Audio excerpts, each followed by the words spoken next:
Hey, well, welcome. Thank you for Thank you. coming on the show. I appreciate that. It's nice to have a local Fort McMurray guy come on, same name as me. Yeah, It's make pretty things cool. easy. We won't get confused. Yeah, exactly, right? So I don't know. Like the reason that I had invited you to come be on the show is because you seem like you got a really diverse palette. Like you're not one of these guys that just I like this kind of music, like Straight for one genre and nothing but. Yeah, yeah, exactly. I like electro house. That's yeah. it. No, and don't get me wrong, I love electro house, but I'm not like this is the only thing that I can listen to. This is the only thing I'll play. This is whatever, right? Yeah. Like I noticed that even listening to the mix that you did for the show, like you were doing some, like you had some tech and some progressive, and you were dropping like techno, and it was good. So, like, what's your big musical influence? I'd say a lot of the influence comes just from previous people that I've either worked with or had the pleasure of meeting over the course of the years when I first got into the music scene, I guess you could say. Yeah. A lot of the first guys that I was playing around and spinning with, they were hip hop DJs Okay. and kind of didn't really pick into that too much. Like I dug into it a bit, didn't really care for it too much. Wasn't really the whole scratch DJ type. So Yeah. It's hard though. Like to be a scratch DJ, like it takes a lot of dedication Oh, to yeah, learn how yeah. to scratch and to scratch well. Yeah. Like I've talked to a few guys that are just like, yeah, I don't have the time for I don't that. have the coordination for it. That's half the problem too, I think. Yeah, so a lot of that, just learning from them. And what we used to do is just kind of scatter every record you could possibly imagine of every genre around the living room, grab one at random and try to make it work. Yeah. So Yeah. that's where a lot of the different genres come from, and just trying to kind of mix and mash things up, and no matter what style of music was, make it fit the scenario or make it fit just what was going on in that moment. And Yeah. You do a lot of like little house parties and stuff like that when you were younger, or was it what were more than a few, yeah. yeah. Yeah, piling 150 people into my buddy's Oh, trailer, geez. but I used to have after parties. That was my big thing. Like I was sharing a place with a buddy of mine, and we were renting, whatever. We were renting this little upstairs, downstairs, half a bungalow, and we had, you're sharing the wall with your Yeah. neighbors, and 5 o'clock in the morning, you come home like after hours, and let's play some music. yeah, Right. yeah, I know that scenario a little. Yeah. A few evictions later. Yeah, I never got evicted. Actually, I was fortunate. I had good neighbors, and I had good landlords for the most part. But yeah, I was very fortunate. Yeah, other than that, started down at CJSR in Edmonton about 3 months after I started DJing. Okay. Playing on the radio there, doing kind of a late night show. So, what kind of music were you playing when you were working there? All underground kind of techno tech house. Really? For like how late night we talking? I believe, if I'm not mistaken, it was 2 a.m. we started and ended up Okay. at about 5 a.m. So That's like, still the pretty. more, That's awesome, though. the more after hours type stuff, and we kind of had free reign of the station at that point. So Yeah. there was, yeah, kind of mix of all genres, really. There was a lot of stuff at that point, back what would have been early 2000s. Oh, okay. It was all like hard trance and Oh, so that was happy 140 hardcore. BPM, 100. Just push it. Right? yeah, Yeah. yeah. So there's a lot of Yeah. that stuff, but a lot of my influence from when I first started DJing would have been from guys like Frankie Bones, which is a good Well, buddy yeah. of mine. So Like you mentioned Frankie Bones. Like he dubbed you the Plur representative for Canada. Canada, yeah. Hey, so what does that mean exactly? Like, there's lots of people that don't know what Plur is even. So explain that to people. the origins of the Plur to begin with, or Yeah, just talk about it from your perspective, anyway. Right? back when the whole rave scene first started, Mm-hmm. a lot of the parties that he was throwing in around Brooklyn, storm raves, which some of the old schools might be familiar with, but there was kind of a mixed crowd of people that end up going to a lot of these parties, and it was first just kind of growing at that point in the States. So I guess something kind of jumped off one night where he kind of got on the mic and he went into this whole peace, love, unity, and respect type of thing for people that were at the party. And it kind of just grew from that point where that was the foundation for the Plur movement, and a lot of people in the rave scene and into the EDM style of music, they all kind of carried that forth, that it was just something that everyone that went to any of those parties had. You had peace, you kept things peaceful, loved one another, and y'all come together and just respected one another and had fun in the moment. Such a simple concept, really, when it comes right down to it, right? Like it's diversified a lot from the original movement, I think, right? Like you hear about like this Plur handshake and stuff like that. Just like, really? I need to know something to get into the secret club now? Like it's not a secret club. Like this is supposed to be unity, like you say, right? Like it's all about everybody being together, right? Yeah, and it was never really anything I don't even think he had really intended anything from that speech that he given at that moment on the mic, but it just kind of snowballed from there and it became part of the scene. Yeah. And like you see it everywhere now in electronic music or people making reference to it. So yeah, that aspect of things, him and I over the course of the last few years, and well, probably close to 10 years now, got to know each other quite a bit. And he had really respected what I was doing. He liked what I was doing, and for anything kind of future related as to him doing shows up here or myself, he'd kind of dubbed me the CEO of Plur for the Canada portion of things. So his plan from the get-go was to and kind of still at this point is to keep things kind of moving forward. He's trying to build a bit of a brand himself under his new label. And what is his new label? Bangin' Records. Oh, okay, yeah. So I'm familiar. He's starting to get a few of the name for the name anyway. Yeah. He's starting to get quite a few releases. A lot of big name artists backing him on it, and well, this goes back quite a ways though, isn't this like 90s at least? Like the Bangin' Records was something within probably the last 5 years or so. No, I'm talking about the Plur movement. Yeah, though. yeah. The original Plur movement, that really all started, I'd have to say probably early 90s, maybe even prior. Even 80s, yeah. So like I said, I didn't really know much about it before I'd spoken to you. Like I've been involved in the scene for, I don't know, since I was 18, 17, if you want to get real technical. But, it's interesting to see stuff that, like I've dealt with a lot of Candy Kids and everything else when I was, in my heyday. All the beads and the nice bright colored hair. And that's like kind of one of the things that's starting to be associated with it. And I'm like, well, yeah, it's don't get me wrong. There's nothing wrong with expressing yourself. And that's great that you want to, put yourself out and be like, I used to wear I had half a sleeve of stupid beads on. Sorry, I shouldn't say stupid beads.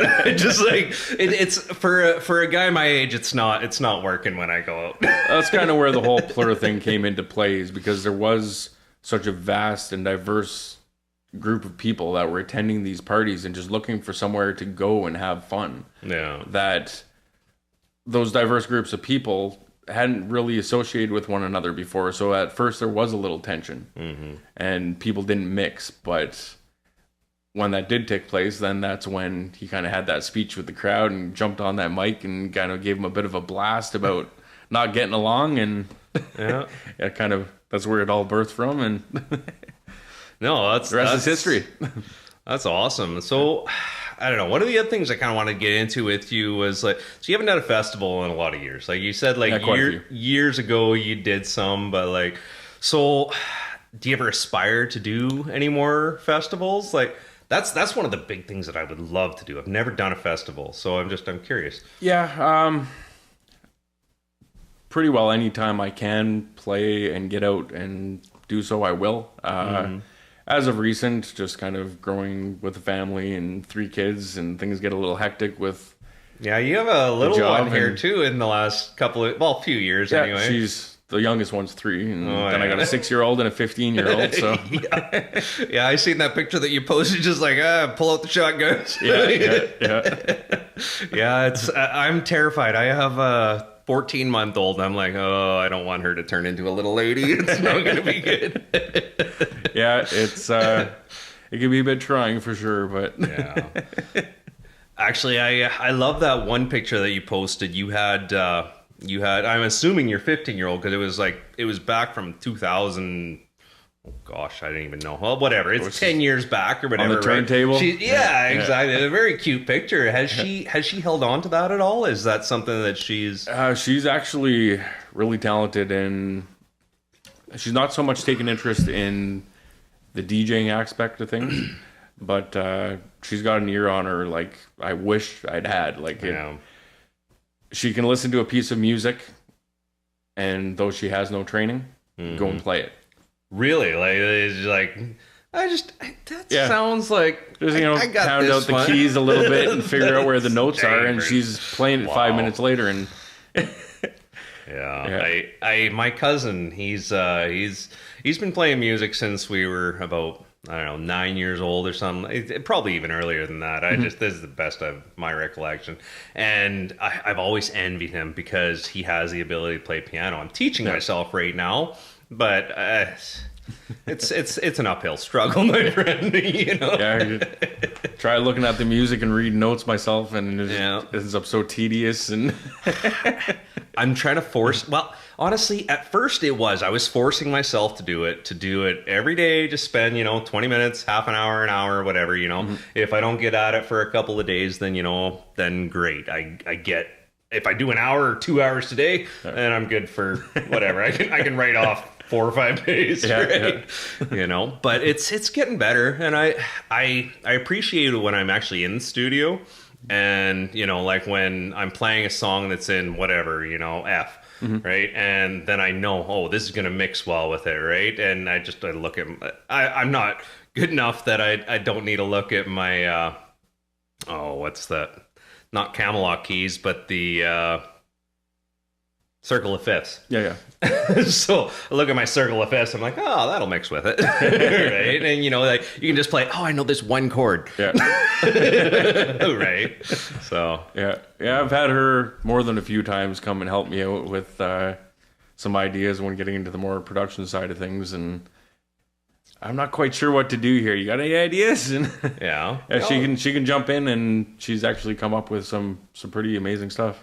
You've actually, like, the songs, the two that you put into that mix, they're really good songs, man. Like I say, I told you my honest feelings about it, and like they're quality songs. Like, have you released either of them? No. No?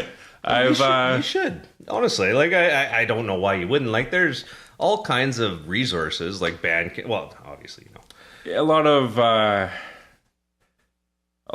aspect of things. I am a bit of a perfectionist in a sense that if I'm not 100% happy with something, it doesn't go anywhere.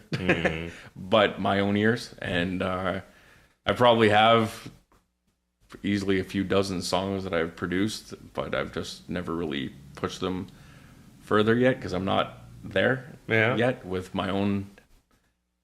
I'm a bit OCD, if that's what you're trying to get at. Like, in one regard, it just it has to be perfect, like you said. It just, I don't want to put out something that, like, I'm not 100% satisfied, and I hear that from most artists, is because like my cousin, another one of my cousins, actually, I'm fortunate I have a family that's into this industry, but my other cousin, he has like 100+ songs that are sitting there. Yep. They might only be 2.5 minutes long or 3 minutes long or whatever, but it's like he doesn't take the time to finish them. He's just like, well, I don't know. All those like, partially completed ones, like, dude, you have no idea how good this is.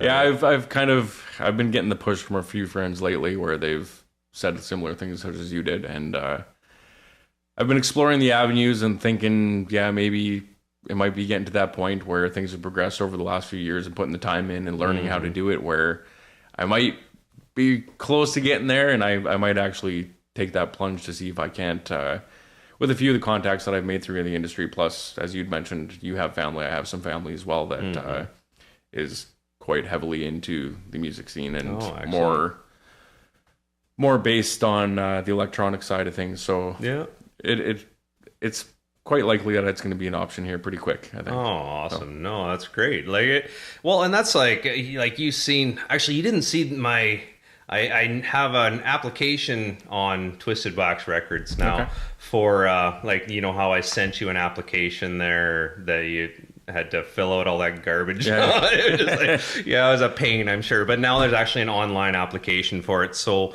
it's you know, asks if people want to collaborate and stuff like that, and it talks about, you know, just like different things that you want to release and, you know, that you know, want to involve in what we're trying to do here.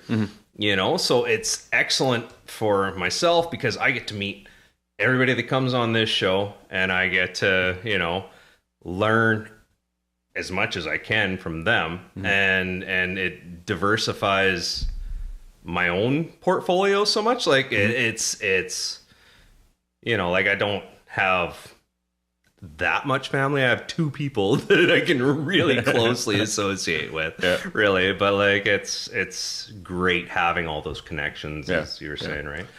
So how did you get connected with Frankie Bones? Like that's it actually was just kind of I'd listened to him as a kid growing up and loved his music, and never did I ever think I'd be talking to the guy, let alone friends with him. Oh, absolutely. It was just that random one day, there was some posts on we'd become friends over Facebook, but I'd never really spoken to him at this point. But there was a post where he kind of had a bit of an argument with somebody over online, and someone was getting a little arrogant, and I had more or less stuck up for him. And I think from that point, because he saw that I'd respected him, he reached out to me at that point, and we kind of just got closer over the years, began talking a little bit more, and developed a bit more of a personal relationship. And it really kind of hit him close to home with some personal things that he'd had at one point when we had the Fort McMurray fire and I lost my place. And he ever had to deal with that himself, or something of a similar nature. Yeah. And he reached out at that point, and he was very helpful. He was a friend that I could lean on and talk to at that point, and he was very supportive. And just from that point, like I realized that we'd had quite a good relationship, and we'd collaborated on some work together and put out some mixes and things of that sort. So oh really, you've actually put stuff out with him? Yeah. Oh, I was unaware of that. Sorry. I guess I didn't do very good research. So you say that you don't do parties or anything like that anymore. Is there a party that you would like to do? Is there all the big parties are something that I think everyone really aspires to and wants to do. But over the course of the last probably 5 years or so, where my kids have been quite young, I kind of took the time and stayed home, didn't do as many of the parties as I used to. Kind of concentrated more on the production side of things and trying to learn that aspect of things. And other than that, like I haven't played a whole lot of parties. I do the occasional club night here and there, as well as working for the radio station. For that was about 4.5 years, I was working at the radio station doing a remix show. And it was just, I think I'll definitely jump back into it. Just a matter of when. Things are kind of a little less hectic now, where the kids are growing up, and when they get into school, I'll have more free time, and it's a little easier to travel and do those type of things when your kids are kind of doing their own thing. Yeah. Like I say, I'm just starting basically. Like I'm 14 months in on one of them, right? But I don't know. I'm pretty happy with the situation that we have right now. I don't know if I want to be in Fort McMurray forever. That's you know, like there's a scene here, but it's not as diverse as I might like to see. Yeah. Right. So like, and honestly, it's not like I'm going out clubbing or anything anymore, right? Like no clubs to go to anymore. Well, that's half the problem right there in and of itself, right? Yeah. But I don't know. I would love to go to some of these over in Europe, like there's some amazing parties out there. I've never even been to EDC. Like, I've got buddies that have gone to EDC and talked about, it's like nothing you ever seen before. Like, it is the lighting and it's spectacular, right? So one of the things I've always wanted to do and go to attend was actually my second cousin. He's got quite a huge label and based out of Amsterdam. Okay. And they throw some massive parties, kind of EDC, Tomorrowland type stuff. Not quite to the extent, but we're still talking like crowds of 40 to 60,000 people. You imagine standing in front of that many people at one time? It's like it'd be a rush in itself, I'm sure. Like, where does it end? Really? Yeah. So it's always been something I wanted to do and kind of go see some family over there. And like I've heard from many friends as well as family members that the club scene and just the music industry in itself over European side of things is nothing like we have over here. Mm-hmm. And the style of music, our electronic music here is like their top 40 over there. It's like this is 10 years ago. Yeah, pretty much. Like, don't even talk to me about new dance music. Everything that just hits here is 10 years prior over there, and they've always been ahead of the curve in that respect. Like the Love Parade that was going on, and that's kind of where. Did you hear that? Like I was looking at, I think it was Guinness Book of World Records that Guetta did the largest scene or the largest. He played to the largest group of people in history. Like he was on a barge floating around the streets of Venice. Okay. Like there was literally millions of people listening to him as he just floated around. It is, well, I don't know millions, but it was something ridiculous, right? Yeah, I think very well could have been. Yeah, it was even late 80s when Frankie first started getting into one of his first big shows. He was expecting to be playing to 25,000 people at Love Parade. Yeah. And it's when he first started releasing records and his own cuts. He was working at a vinyl press shop. Okay. And he was doing his own cuts of tracks and remixes and things and pressing them. And sending a lot of those copies over to guys like Carl Cox and stuff like that. And he ended up getting invited over there, and he expected to be going to play to 25,000 people and showed up, and there was, I think they said close to 1 million. What? Yeah. Can you imagine? Jesus. Yeah. That's ridiculous. That's where he decided, like at that point, before starting the Storm Raves in Brooklyn, where he's based out of at that point was he wanted to bring that back to the U.S. Yeah. And that whole vibe that went with it. And that's when he started the Storm Raves. And things kind of snowballed from going to the derelict warehouses in Brooklyn or wherever to now like doing parties with the Red Bull Academy and things of that sort. And he 2 years ago was doing some of the stages at EDC and for a while he'd stepped off for quite a bit, but well, he's tech house, right? Primarily tech house, techno, yeah.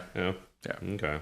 But he's kind of broadened his genres a bit too, where like he's been doing a bit of drum and bass shows and things like that as well. So yeah, that's more my a little bit anyway. It's never. I got into the ragged jungle and stuff like that a bit years back. And I got into that for a while. Drum and Monkey and Bamboo Tiki Hut in Calgary. I don't know if you know 12th Ave and First Street. Back in the early 2000s, they had like down one end of the street and then the other, like all of 12th Ave.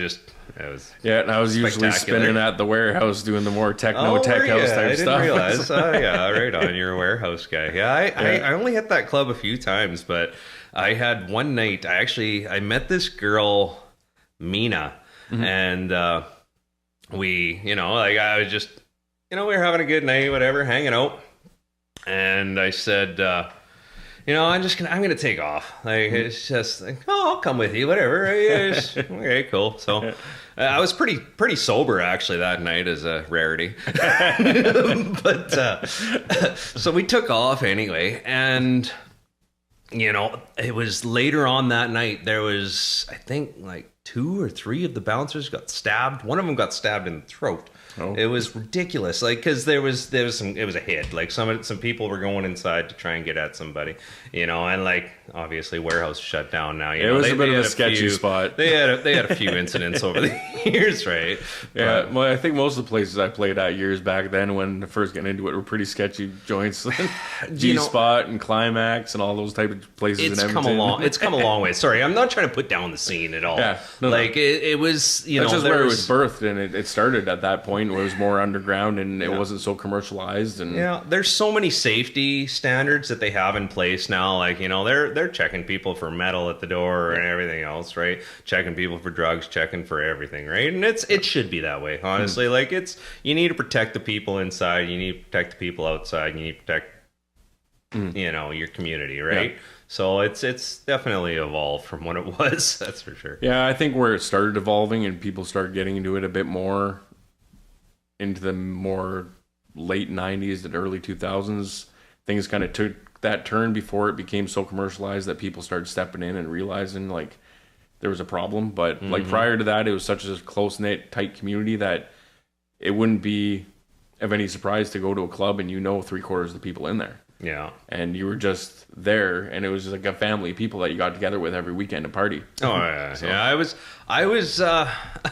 the first time I ever went clubbing, I introduced myself to people as Happy. I was one of those losers that went out and made up his own nickname. Yeah, I won't deny it. But I didn't want people to know who I was. When it came right down to it, I'm like, this is a sketchy place, as I'm saying, because it was at that time. It was a different situation. So I was like, I'm Happy. Just know me as Happy. And I was known as Happy for years, right? There was a lot of stigma attached to people that went to those type of parties and things like that as well back in those days. That was the thing, right? But it changed from Happy to being Chaos. Actually, that was polar opposites. I was all over the place. I was just, this guy's off the wall. But it was okay, whatever. I said to a buddy of mine, I'm like, I don't know, people are kind of dissing me. They call me Chaos, and they're like, "You're special, buddy. You're special, Chaos." And that's where the whole thing comes from, right? So, but yeah, that's my origin story. Yeah. So you say that your daughter, she's a bit of a musician. She can just pick something up and play with it. Do you have any musical talent yourself? Do you play any instruments or anything? I don't know how to read music. Yeah. And I've never played any instruments besides maybe the recorder when we had to in elementary school, but hot crossbones. Yeah, I'm not gonna have a good remix time with that one, but like as of picking up any instruments, I've never really played any instruments, and I think that's where a bit of the struggle is for me in producing things as well. But I also kind of enjoy the whole adventure of it and trying to kind of just bang things out and play around, and when I come across something that I find works and sounds good and fits what I'm trying to do at that point, and it just kind of flows from that point and just keep rolling with it. And but you know, like a person with a good ear, like if you have a musical ear, you're gonna hear something and you're gonna know it sounds good. Right? I don't know if I'd call myself a musician at all. Like I'm basically just learning myself, and it's, but you put, like I can layer 7 tracks together at the same time. They might not all have their frequencies set up properly, so that, we're getting the right amount of each in each mix, They're like, might not be able to set up the mix properly, but, it's, what sounds good together, and I like doing the mixed in key thing. I found that helped. Like have you ever played around with the mixed in key app? I tried the program a bit, and I think it was more when it was first coming out, and at that point, I think that was kind of when I was really kind of step things up a bit and get into the DJing rather than just the house party type thing. But I played with it a bit, but I never really stuck with using the program. I've always just kind of, it's kind of an ongoing joke between me and a buddy, just kind of wing it, right? It always seems that everything works out best when I do, and I don't plan it, and Yeah. Well, see, I'm not planning it as much. Like I have all my. At one time, I had everything set by energy level. I had everything set by everything. It was down to the key. And then I was in San Francisco a few years back, and we went to the museum with our son at the time, and we ended up getting our car broken into, and my computer got stolen. My external hard drive, and you know how it works with like Tractor, like I don't know if you're a Tractor Serato guy. I have used it, yeah. But anyway, so once you have your playlist built, it's designated to that hard drive, and it recognizes that hard drive, and you try to put any other hard drive in there that has the same information, it's not going to recognize it. File not found, found, file missing, whatever. It's a constant battle, right? So I came back and all of my playlist, like hundreds of hours of time spent building playlists were gone. So I'm like, whatever, electro house, like breaks, drum and bass. I got instrumental and vocal at best. And that's the separation between things, right? Yeah. I basically went to Beatport and I used their template to design what I have for music in my catalog. Okay. Right? So I got dubstep, like the different categories that they let you choose from there, right? Yeah. And I go beyond that, and it starts getting way too complicated, man. It's just like, because there's so many subgenres, right? Yeah. Like there's literally hundreds of subgenres. You talk to people about, I like techno. What? Like, if you tell me the first thing out of your mouth is I like techno, I don't believe you. Yeah, the majority of the time, the people that say that they like techno have no clue what techno is. Yeah, no. So, yeah, it's I've kind of had that struggle too, trying to explain to people, and most of the time it's like, here, just listen to this on my phone here, like this is what I play. Yeah, because you say techno and everyone has everything that's dance related with that typical 4x4 beat labeled under that. Techno or trance, those were basically the two keynote names that we got blocked into in the beginning, right? But fortunately, it's starting to become more diverse. And I don't know if you've seen the YouTube video I put out there a little while ago. It's just like, I'm glad that it's becoming more mainstream because there's something to be gained from that. Oh, yeah. Like, yeah, okay, it was kind of cool when it was underground scene. It was like you had to know the right club and you had to know the right time to be at the right place. Meet up with the guy at this meeting point to find out the next location. Yeah, right. It was cool. It was. We were secret society at the time, right? Made things interesting and fun, but yeah, with it growing, like you said, like there's only to gain from it. Yeah. As far as like, musical entrepreneurship, right? Like we're going to see things that we've never seen before. Yeah. Right? And we're seeing it already, right? Like you see some of these new young kids, like, 16, 18 years old, and they're just blowing up the speakers everywhere around the world. You got some bedroom DJ from who knows where, and he's putting out some bangers, like. Yeah. Well, and it's not like, this isn't an easy trade. No. Like anybody that's done it for any period of time realizes that this takes some work and some dedication and some education to actually understand what goes into it. So I got a lot of respect for them that are, really doing it, right? So yeah, so as far as like speakers and stuff goes, are you I don't know, what should I say? Are you on any certain team as far as it goes? Like, do you have any particulars that you like? Let's say not studio. Let's say like if you're gonna go do a show, do you want to play on anything in particular? I've never really been too particular about it. Like I walk into a club and right off the get go as soon as you hear the music whether or not the sound guy does his job properly. But the most important aspect of it, I think, is whether or not the sound engineer you have that's setting up the board is doing his job properly and setting everything. I think I've probably played on everything around. Yeah. But I've never really had any preference particularly, no. I was actually amazed at how much money Excuse me. Sorry. I was amazed at how much money they put into Envy. Yeah. It was a nice system. Oh yeah. Well, afterward, and then like a few months later, they shut it down. I was just like, oh, it blew my mind to see such a great, it was such a waste. Sound system. Just like, oh, we got to hear it for like a month. Yeah. Well, not a month, but you know what I mean, right? Yeah, there was a lot of potential there. It was a nice place. It was a nice setup, a nice venue. It's too big for this town, though, honestly. Like, to be able to maintain it, or you need to have good shows constantly, right? Like, you gotta have somebody every day of the week. And when it was backed by Cowboys and they had the money, they were constantly bringing in people, and that drew the crowd. But when it was taken over by a smaller group of people, and they were trying to push. I think it was a bit too soon for them to be trying to push the electronic stuff here. It was kind of when things were just kind of jumping off at that point with people getting into it here. Yeah.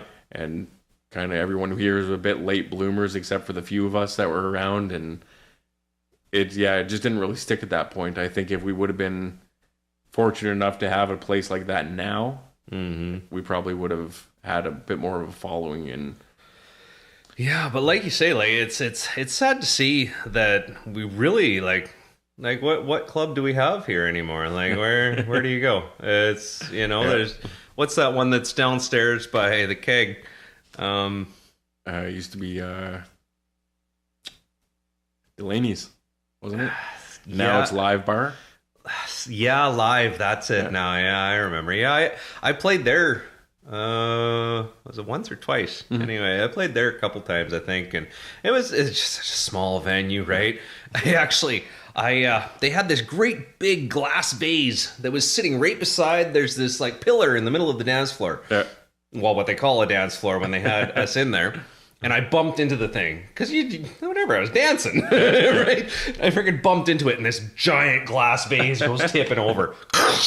Oh, that's not good. So I went back a couple days later, and I'm like, dude, like, what was your vase worth? I'm so sorry. Like, I didn't mean to, but I didn't want to ruin. Because I was dealing with In the Sticks at the time, right? So they're they're a very reputable company, and they've done well for themselves here in town. Actually, they're basically the only scene in town anymore as far as the electronic portion of it goes, and. I didn't, like I say, the last thing I wanted to do was alienate anybody, right? Yeah. Oh, exactly, right? How about car audio? Do you have any? You're a family man. Do you have any toys in your car?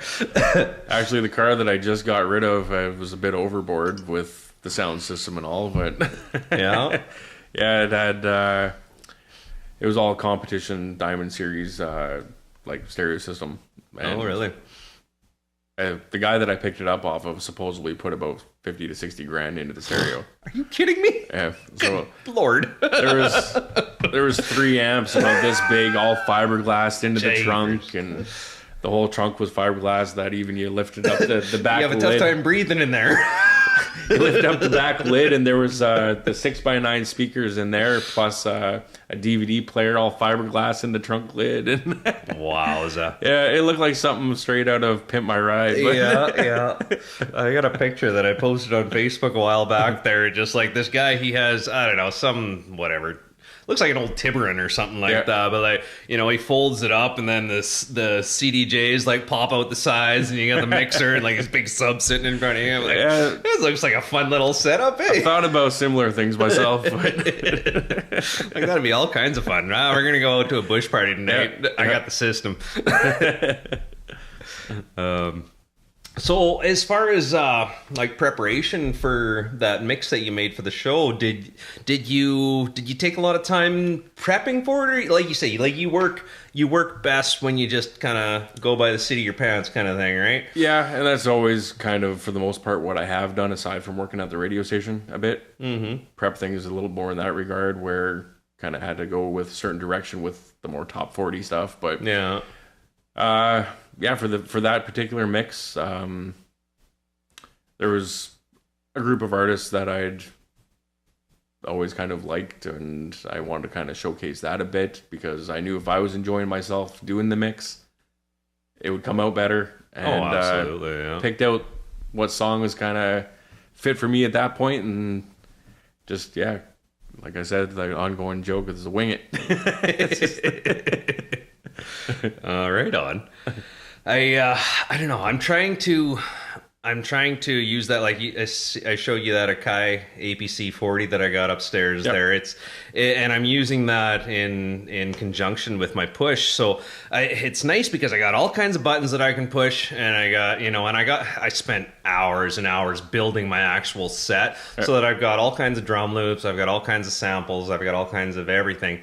So I'm trying to integrate that into my just basic mixing now. Mm-hmm. And like I got mixing down, like it's mixed. Well, I don't know if I got it down. it's that's a pretty big statement to say, but you know what I mean. I know how to beat match and the basics, right? And I know how most of my simple effects work anyway, right? Mm-hmm. But I'm trying to kind of remix on the fly, right? Mm-hmm. Do you like? I noticed when you're doing like your show on 103.7, is it? Yeah, here in town. Do you do that very often anymore? As of recent, no, I kind of took a bit of a hiatus from it and a bit of a break. 4.5 years at it, I was kind of getting bored with it. Oh, really? I didn't realize you did it that often. So was it a constant every day or every week thing, or what? Well, working where I work on site as well, like it ended up that I'm off every second week. So every second week for 2 or 3 days of that week off, I'd go in. So. Oh, okay. Yeah, I don't know. I've never done any live stuff like that. I noticed that you're talking to people constantly. I'm like, how is he mixing? And it's like, so some of those sound like mashups, the stuff that you're doing. Like, are you doing any of that stuff beforehand, like having the mashup built? And then, well, a lot of the show, I kind of have a basis of where I'm going to go with things for that particular show. I kind of kept things in a bit of in one direction. Like one show I might have kind of based all around being 90s hip hop remixes and things of that sort, right? So a bit of it I will prepare prior to, but like doing the Facebook live feeds, you have people requesting songs, and at that point, a lot of times the stuff they're requesting I haven't even thought of doing, or do I have this? Yeah, exactly. So a lot of the time then it was either download that track right here, right now, during the break, trying to get things together to throw it into the next portion of the mix, and to do some of the mixing on the fly then too. Mm-hmm. Well, I guess I have had some live experience. I shouldn't say I haven't had any. Like, so I did like some, I did Epcor, and like I did some of these big Christmas parties in town. Yep. And you get requests for stuff during those sort of things, right? And like you say, it's I don't have it, but I'll look for it. Or like here in Fort McMurray, it's just like, do you got any Newfie tunes? And I'm putting on stuff from a guy from Manitoba, apparently. Like, oh, oops. I don't know. He sounds Newfie to me. Not to be rude, like it's That's what makes it hard about playing out here too. And when the club scenes were a bit more active than they currently are, is just such a wide variety of people here from all over the place that trying to keep one specific genre or even just EDM based music. You can't do that for a big event though, right? Like it will not fly. No. So like any of the club nights here, like it would be advertised weeks in advance, like this night's going to be electro house and whatever this and that, and you still get everybody coming up and I paid my money for my ticket in here and I want to hear this. I hear you. It's when you go to the bigger cities and you're working in the bigger cities and you have places that are geared to that style of music, it definitely makes your job a lot easier. See, I'd love to even play in Edmonton or Calgary or something like that, like you say. Like there's 100,000 people here with all the site people, right? Like you get 1 million people. Like if I can impress 250, 500 people, then I've done my job for the night. Not to say to be braggadocious that I want to go out and I want to impress people, but I want to make a good impression. There's nothing better than at the end of the night someone comes up and thanks you for doing an awesome job, or they're just in awe at the fact that you did something during the night that they really enjoyed, or remixed this particular song, or they've never heard it that particular way, and that's kind of the whole joy in that aspect of things, and going, kind of what keeps me going is just getting that feedback from people, and that might have made them forget their worries for 10 minutes during the night, right? So it's funny that you say forget your worries. Like I hate to say it, but I got into a couple of head bashers back in the day. You get all drunk up and something dumb happens, right? But like my attitude was always, especially when I was happy, was before you came chaos. Yes, before it became chaos, started bashing my head into things. But it was. I go out to forget my problems. I don't go out and start new ones, right? I'm out to have fun. I want to meet people. Like, it's that peace, love, unity, respect. Like, I lived it without even knowing what it was the whole time, right? And I'm sure that, if I talk to any of my old friends from back in the day, they're like, oh, yeah, you didn't know about Plur? It's like, really, So it's simple that, it seems like the simplest concept, but it's sad to see how hard it is to actually connect that with a lot of people, right? But I think primarily, though, that like most people do think that and feel that when they're going out, right? Yeah, I would say so. Like there hasn't been too many parties that I've been to where there has been people that seem set and bent and determined to cause a problem during the night. Exactly. it happens, but yeah, that's not, most people like. So, like, we were talking about, just those moments where people come to you and talk to you about, like, oh, you did such a great job. That was awesome. That was, you just fixed my week, buddy. Basically, right? Yeah. Have you had, like, one of those hands in the air moments where everybody just, that sticks out to you? Do you have anything like that? There's been a few instances where playing various club nights or throwing certain parties where, things just kind of, with my particular style and how I play, like I tend to be quite aggressive, like right off the hop. Like there's no leading into things, and it's just go, go, go. And a lot of the nights, there's been those few moments where like you think things can't get any higher, but they do. That's awesome, man. And just to see that excitement, that energy from people, and have them hooting and hollering, and it's that gratification that myself I enjoy and look for, and I know I'm doing what I intended to do. Yeah, no, absolutely, and that's really the whole basis of the whole thing, right? Like, I don't know, I wouldn't be doing it if. Like, well, I shouldn't say that. Like, I love doing it in general, but there's something about that, just like where you see people just, that guy's going letting crazy loose. Right now. Like, you see him. I gotta put this on. Yeah, this is gonna be good. You just got to try to amp them up all the more. Yeah, exactly. It's pretty well why I stay away. Like, I've had numerous requests over the years, and still on a constant basis, like, can you do my wedding? I was like, no. I just, myself, I don't enjoy it. And if I'm not enjoying it, I don't want to do it. Right? So, I totally agree. No, I wasn't trying to cut you off, but it's just like, I did a friend of mine's wedding, and I was just like, it was a gong show. Because like they wrote the songs down wrong that they wanted for each of these songs, and I put them on in the order they told me to. That's not the song you're when it's stressful and it's no longer fun, like that's the whole reason I do it, is because I enjoy it. Yeah. And the wedding or birthday party for my 6-year-old, like, I do it for my 6-year-old. I would for my own, but I've had requests to come do like 10-year-old parties, and what do I play? I don't know what these elementary kids are listening to. Like, I did this Halloween party, and I can't remember the name of the song. It was one of these ones that was really big, and I didn't know how dirty it was until it's blaring through this. It's just like, this is a huge song. Like, everybody listens to this these days. All the kids are listening to it. And like, ooh, that shouldn't be on. Blend that out. Like, we're done with that one. Yeah. No gradual transition for that one. No. Slider over. Crossover done. Oh, that's funny. So what was the first show that you ever did? Do you remember? Oh my. Live, anyway. We used to throw parties here when I was younger. I think when I first got into it, I was just turned 18. Okay. And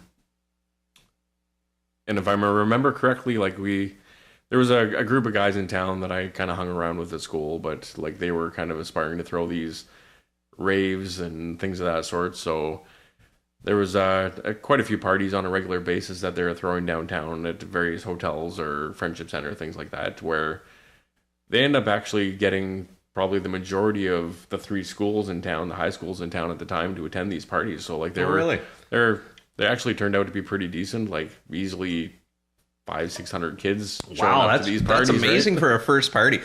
Yeah.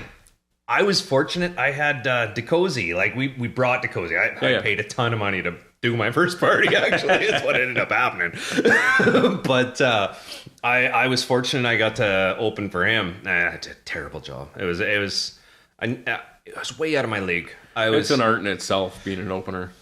Well, and to open for somebody that's as big of a name as that too, right? You know, that already has this standing, and they're waiting for you to get everybody amped up, and I'm just playing this pre-made set. And I'm like, this is where I have to mix. It was a gong show, but I learned a lot from it, and I met actually the In the Sticks crew, so it was a blessing in and of itself, whatever, it had its costs, but it definitely had its benefits, and it led me down a big road to where I'm at now, right? Yeah. But so you say like 500 or so people, like... Yeah, they started off at a few hundred and then kind of worked up to be quite a bit bigger, where like I think the majority of the kids at these high schools in town were attending, and they were just being thrown by like my peers, which were in high school at the time too. So I get yeah, there was a lot of stuff going on at the parties that probably shouldn't have been, but that's how it went. I'm sure it's still going on. Like like that's the time that all the stuff that's not supposed to be going on is going on. Yeah, at that time it wasn't quite at a point that I'd learned even really to beat match and things. It was Buddy just knew that I happened to start getting into it. He's like, hey, you got all that equipment, right? He's like, come do this party. I was like, all right, sure. But yeah, after doing those first couple shows, like I realized I had to hunker down and learn what I was supposed to be doing and do it properly, because there's a few people that had come to the party that were actually friends of friends from. Well, they were. Sorry, I don't know. Just like, well, yeah, pretty much. But yeah, they had been actually come to those particular parties, and they were friends of people that were attending there from out of town. Okay. And those are the first few people that I kind of got in contact with and kind of started learning from, those hip hop DJs that I'd mentioned earlier. So I ended up moving down there for a few months, and that's when the whole CJSR thing started, and playing on the radio down there, and kind of learned all the basics and all the ins and outs of the do's and don'ts. And see, coming from a hip hop background though, that's got to be really good, because you're not dealing with 4/4 time all the time. Yeah, and that's like basically, you take me out of 4/4 time, I don't recognize the beat as well as I should. Don't get me wrong, like if I listen to it close enough, but I'm not at that point.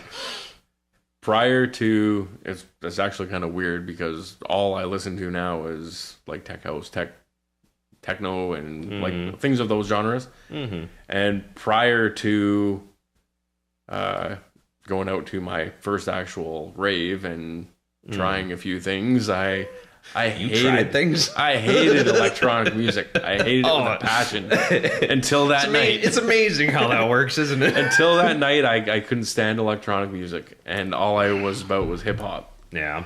See, I've always loved it. I have. I don't know. I think I just wasn't exposed to the right stuff, is what it was. Big stereos was my thing. Yeah. Yeah, it definitely helps. Right. But like I end up, well, as I mentioned before, getting turned on to hearing some Frankie Bones, actually one of the parties I went to. And I believe it was Living in Technicolor party back like probably 2000, 2001 in Edmonton. I was just in some warehouse and got turned on to actually one of the attending DJs at that point was Freaky Flow.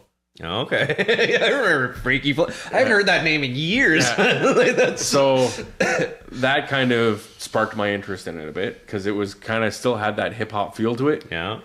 but it wasn't hip hop. No, for sure not. And yeah, and then from there I kind of get in with that crowd a bit and got turned on to a few different other artists where I was like, oh, I kind of like this stuff now. And never looked back since. Yeah, oh, that's awesome.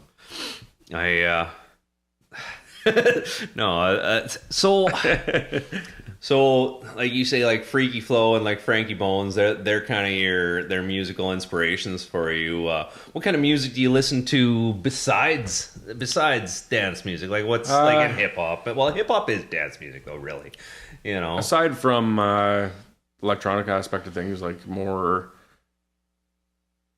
early 90s, mid to late 90s hip hop is primarily all I really listen to, and the electronic side of things, that's it. Like I respect, because I know what it takes to produce music, I can really respect any artist no matter what the genre and what they're doing. I might not particularly like it to a point that I'm going to go out and purchase their album, but I have a lot of respect for anybody that puts the time in to do it and learn and just has that genuine passion to do it. Yeah.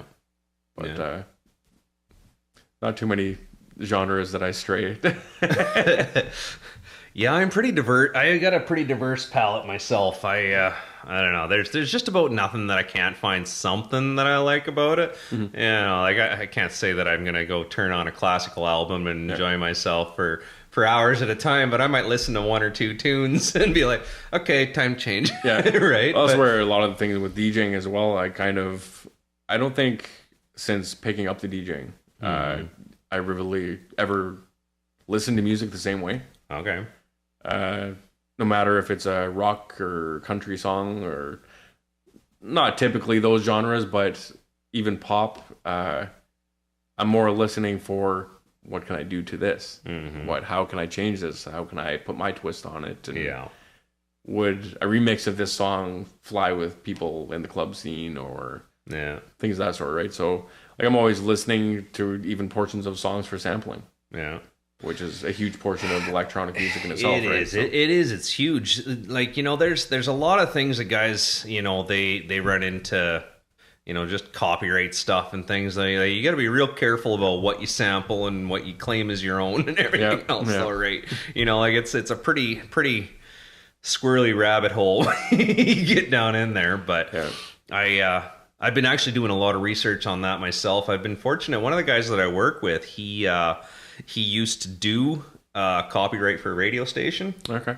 And, you know, I can't remember if it was a radio station or a music production company or whatever, right? Anyway, he's, you know, pointed me in the right direction on some of the legislation that a guy's got to watch out for, and places that you can find acapellas and stuff like that, right? Which are huge, you know, like even if you can, you know, get the rights to have somebody sing the acapella, you know, like it's, you know, it's great. Like, and especially if you have people, like you say, that have musical talent in your life. Does your daughter sing? Is she got a voice?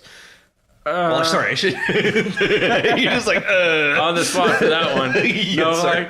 Like, she does. She could sing, but whether or not she'd feel comfortable nor want to get on track would be another thing. Yeah. But yeah, myself, not a chance. I've tried singing in my studio. That's the only place it happens anymore. Yeah. When nobody's home. Yeah, pretty much, with the door locked, even though nobody's home. Yeah.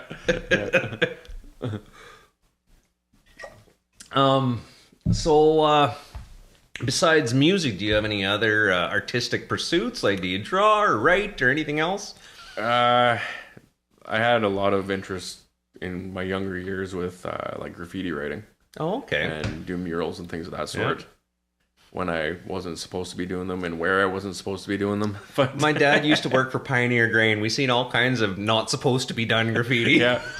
But actually, there's another thing that my daughter had gotten into. Kind of, she'd gone through some of my old sketchbooks and things of that sort. And she kind of got into the whole graffiti aspect of things, and she's really artistic as well. And so it was last summer, I think we both decided to kind of have a little project, and I threw up a bunch of 4x8 plywood along my back fence, so I have like this huge wall that's like 30 something odd feet long. Oh, really? And we've been going out like with the majority of the summer. I think we painted just about every other day or so, and painting big murals and things of that sort. But yeah, that aspect, things like artistic wise, like I've always been into drawing and sketching and things like that.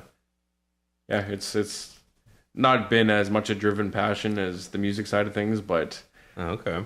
last year I got into the paint. It's pretty heavy, and I think I'm sitting with about 400 or 500 cans in my basement now. But That's crazy. usually I get into something and it's all in or nothing, right? So, I'm the same way, man. I go deep or I go home. That's basically it, right? Just like, oh, I want to do this. Oh, well, I better buy a banner. I better buy this. I better get. It's like, oh, wait, I'm broke. yeah. But like, it's I don't know. If you want to do something though, if you're passionate about something, you gotta give it everything you got. You can't do it half-assed. You're never gonna go anywhere with it. And it's not saying that you necessarily want to go anywhere with it, but if you're not doing it for that purpose, then why are you doing it in the first place? I want to get better at everything I do, especially if I have passion for it, right? So Yeah, without that, you don't have the drive to get better.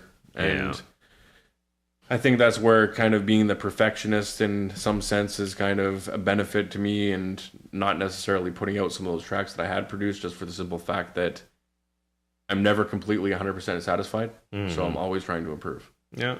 And without that drive, or if I had that egotistical portion of me This that is said, perfect. you know, Everything, it was perfect the first try. it was either that or like you would never progress. You never have that drive to go further with it. Yeah.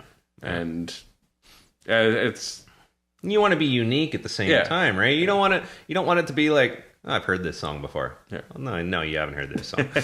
not this way. Right. Yeah.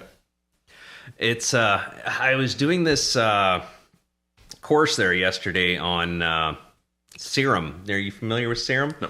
It's a virtual synthesizer, FM synthesizer, frequency modulation synthesizer, and it's like it's a wavetable synthesizer, or you know, so like you can actually take images that are black and white, and you can bring them into the wavetable, and like I could take this image, say, and drop it in the wavetable, and it would build a wavetable that would match like white being your highs and black being your lows, and it would modulate to that as it goes through the wavetable. I'm like, that's a cool way of like putting your art into your art. Like that's, I like that. I don't know if you've ever seen the video where there's a guy playing on I think a drum pad and like a piano, and he's got low end and high end speakers set up.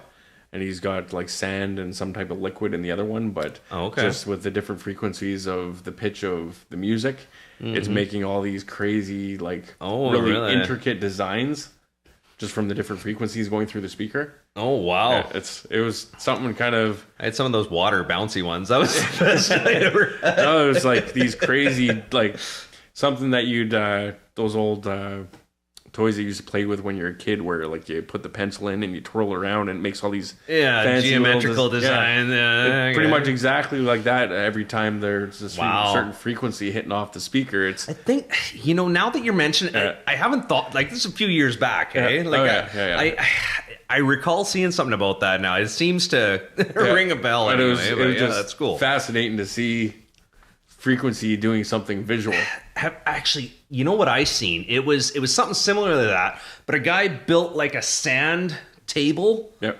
Like, and every time that a frequency would hit, it would make the sand would stand up, and then it'd move every time. I'm pretty sure that's what I'm thinking of, but it was pretty cool. Like it's definitely something else. So before, like, you haven't put any tracks out, but like you sent me, or well, you didn't send me. You sent me that mix that you made, and you were just asking me my opinion stuff on it like that. Do you do anything else for personal reference before you would think of releasing something or even putting it into a mix? Like, what's your process? A lot of the contacts that I've made over the years and people that have been in the industry for quite some time, I've kind of leaned on a bit for opinions, or like, there's a few times that I've sent particular tracks to Frankie to take a listen to and get his kind of feedback, where he's been in the industry since like the late 80s and even remixing his own stuff from working at the vinyl plant even prior to that. So like he's more than had his feet wet in this whole side of things, to where he's made a good name for himself. Like I don't think there's anybody who's out there that's into the EDM scene or any electronic music for that matter that doesn't know who he is to some extent. Yeah. Heard the name, if nothing else, right? Yeah. So a lot of the time I'll lean on him for reference, and like he's come back and said, well, I think I changed this portion of the song. It sounds a little too much like this guy, or okay. So he's kind of given that push to come up with something unique and like more my own, versus, which is hard to do these days. It is. There's just so much out there. As I was saying, like it's becoming this melting pot to become your own thing. Like you got to come up with a completely new sound. Like there's guys that you hear their song, like you hear a song that has like, because they got this certain bass that they use, or they got whatever, right? The certain effect that they put over top of everything. Right from the get-go who it is. Oh, well, like he figured that one out for sure. And then it's just like, sometimes it'll be like, that's not him. Oh, somebody else figured out their shit. Yeah.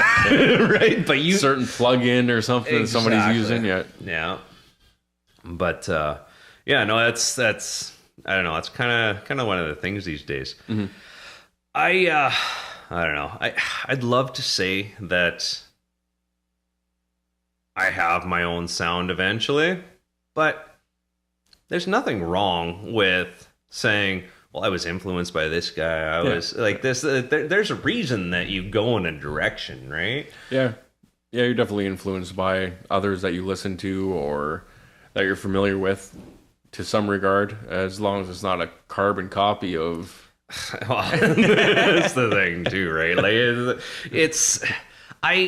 one of my learning things I've been doing, I'm not saying that I'm copying people's music, but one of the things I've been doing to teach myself is I take songs that I like and I'll put that into my DAW, my digital audio workstation. I'm sure you're familiar, but for people that aren't. So I'll put it into my DAW, and then I'll be like, okay, so what did he do with this phrase, right? What did he do with this 64 beats, this 32 beats? What did he, like, where was his drops? Where was his hats? Where was his crashes? Where was his effects? Where, looking at the structure of the song. Exactly, because, like, a big part of it's understanding patterns, right? Like, and a lot of electronic music is patterns, right? Like, you're going to be, especially when you're dealing with basic 4/4 time, 64 beats in a phrase, 32 beats in a phrase, and then where does each of my sounds fit, right? So I found that that's been really essential to me, is learning from people that are talented at it, right? Is there any particular DAWs that you use? Like what's... I guess now with a lot of how things are produced, I kind of lean a little more unconventional in the way that I do things, and maybe a little more old school, just because that's how I learned with like the older synthesizers, drum machines, like the analog systems.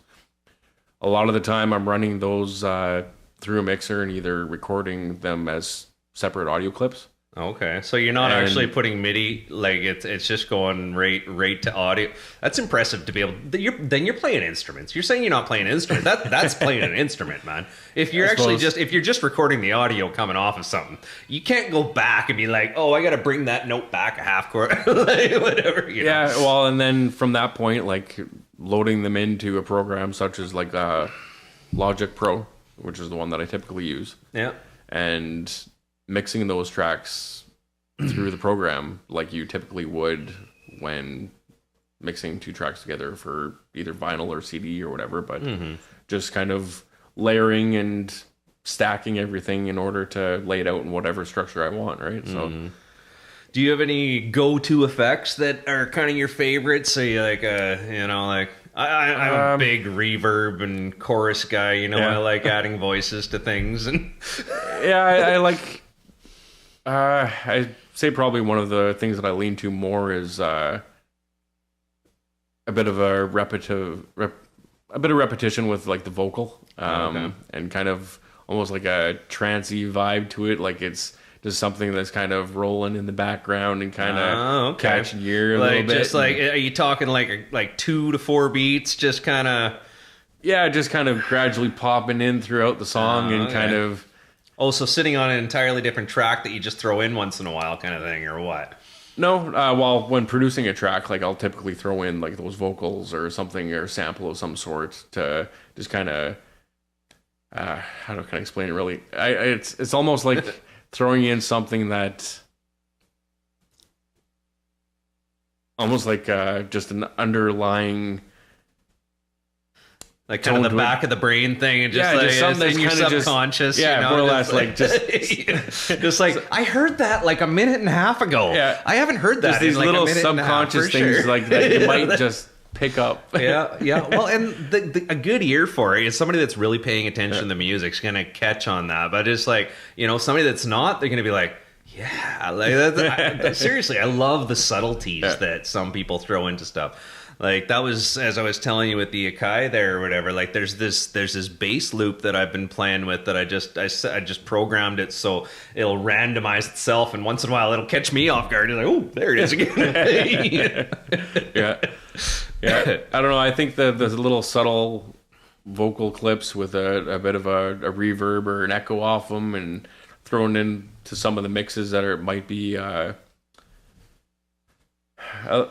kind of on the dark techno side of things, like it for me, like it just kind of amps me up a bit to the point like it's almost like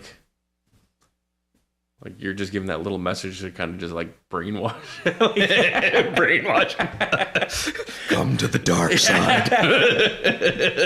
Just little subtle phrases of certain things that, or even things that you wouldn't typically expect to hear in a mix. Like I remember years back on the radio station at CJSR, like I was getting into some kind of deep, dark, heavy techno stuff, and in the library of music found double copies of this like Hypnotist records. Yeah. So what I done. Wow, that'd be fun to just like. Well, that's what I mean. Just kind of weird stuff, right? It was like this really kind of calming, like almost sinister voice. But what I'd done with the records at that point was I had put them just off from one another.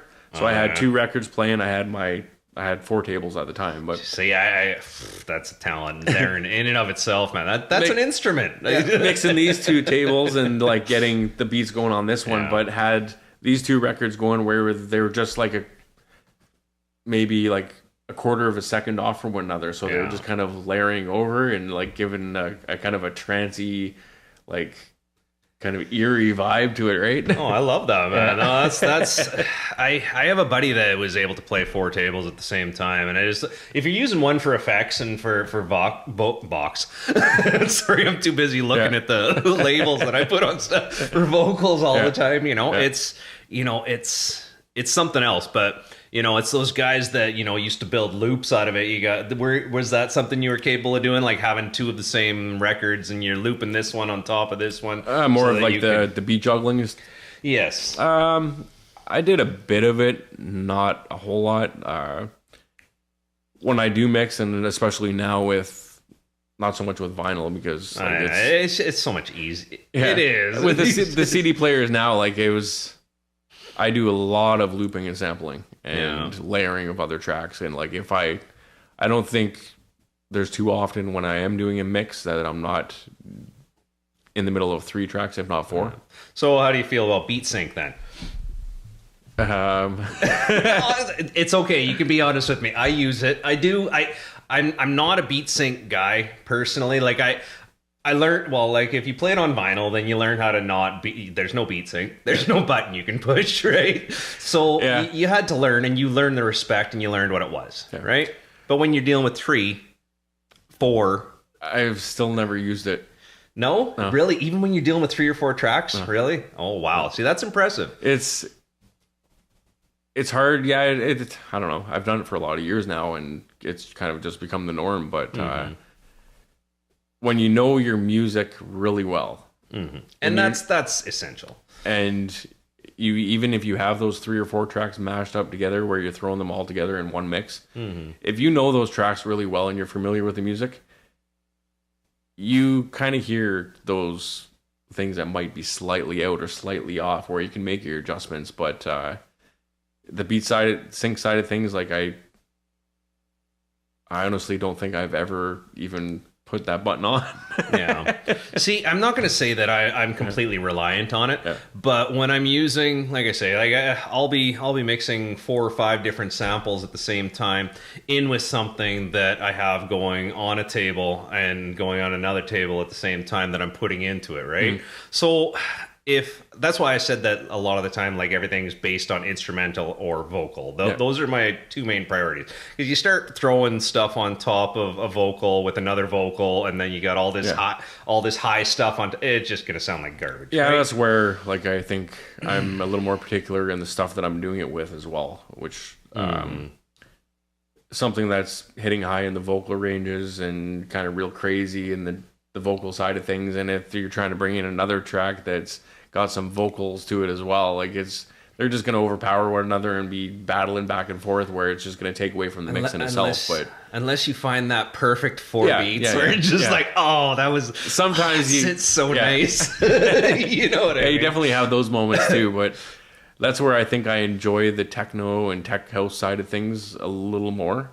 Yeah. Because they're not typically always really busy like that. They don't have a lot of builds and a lot of drops, and I really have the freedom to explore the track and see what works with other tracks, and really just kind of change up the whole sound of it all by either just dropping out your high ends, your mids, your low ends, or whatever, and play around with it and just have fun. And like I said before a million times over now, wing it. But well, as I was telling you when I just spoke to you over the internet, just it was amazing listening to your set that you put together. Like, thank you. Honestly, I'll be perfectly honest. When I was listening to the beginning, I'm like, it's a little slow. It's picking off. Oh, I'm like, oh, I'm getting into this. Oh, and it's just like, and then I started getting this like crunchy techno. Just, it's like, I was good. Typically it's like the first 2 tracks I kind of ease into it and then just full bore. Yeah.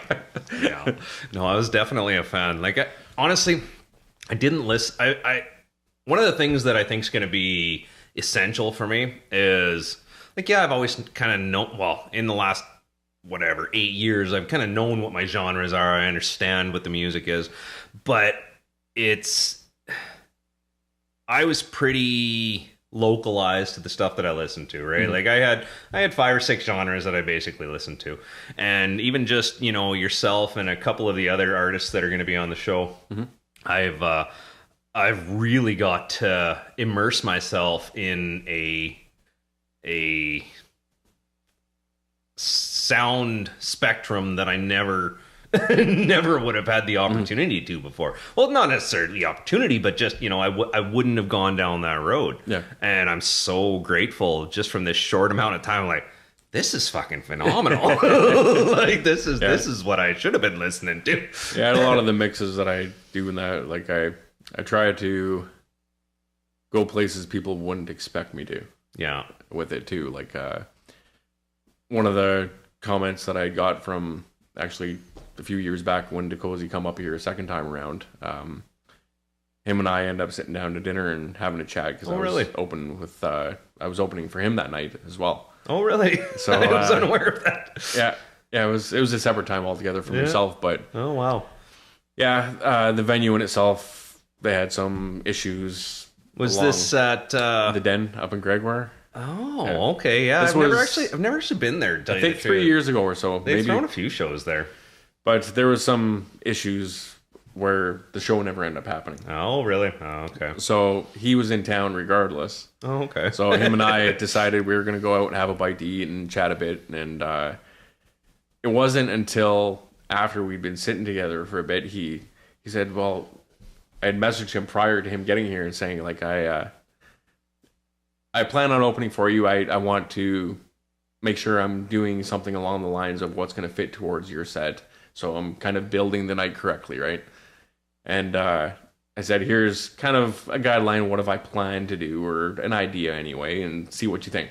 So I sent him off a mix, and he realized partway through this dinner, he's like, "You're the guy that sent me the mix." I was like, "Yeah." He goes, "To be honest," he goes, "I never did get back to you or tell you, but that mix was phenomenal."